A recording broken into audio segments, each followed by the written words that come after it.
Hi, how was this movie? How was the beginning of the end for you?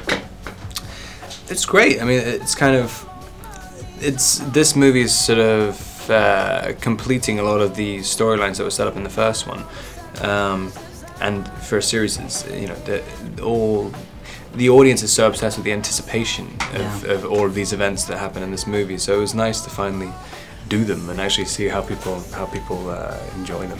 Have you realized already that it's over? Or just you're waiting for one more year until it's finally over? Yeah, I think I definitely don't feel like it's over yet. Like it's kind of, I feel like I have a lot more to do, a lot more talking about it to do. Yeah. What would you miss the most about being part of Twilight? I'm breaking down. I just think that the people who I mean, it's very difficult to explain to someone the journey which all of us have been on, and so it's nice to know that there's 20 people who've gone through all the exact same thing together, and I still hang out with them all the time. They're some of my best friends in LA who I did the first movie with. What is this breaking down about for people who doesn't follow the saga? What is this movie about? It's basically about, I mean, in the most simple terms, Edward and Bella get married. They go on a honeymoon. They have sex for the first time. I always forget what the word is. What happened? Like when they consummate the marriage. Consummate. They love. Yeah, and then suddenly Bella is pregnant, like 2 days later, and the baby grows incredibly fast, and the story suddenly turns into this really strange horror movie afterwards, which is completely different to the other Twilight movies. That's one thing that many people say. This movie is very different from the previous ones. What do you think? It's very dark. How do you think the fans are gonna take it?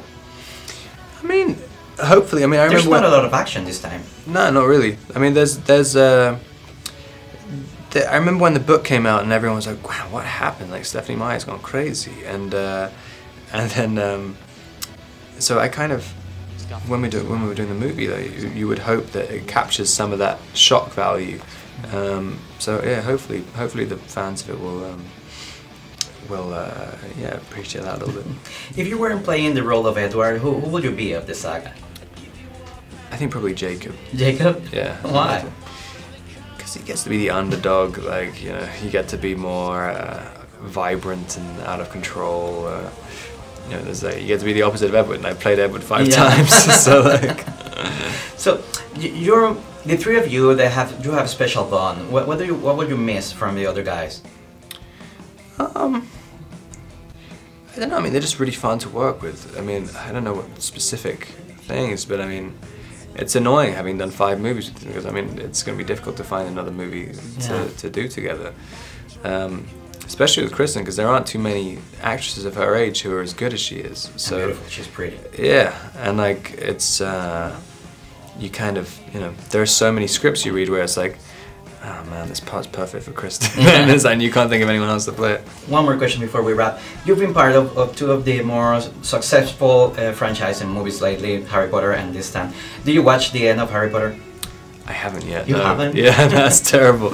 No, I'm definitely going to soon. But I haven't seen a whole bunch of them, so I'm going to watch the whole lot of them together.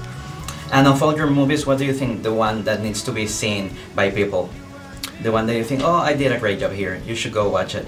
Oof, which of your movies? I don't think I could say that yet. No, the next one then, or this one. Yeah, the next. Yeah, the one. All of them which I haven't seen.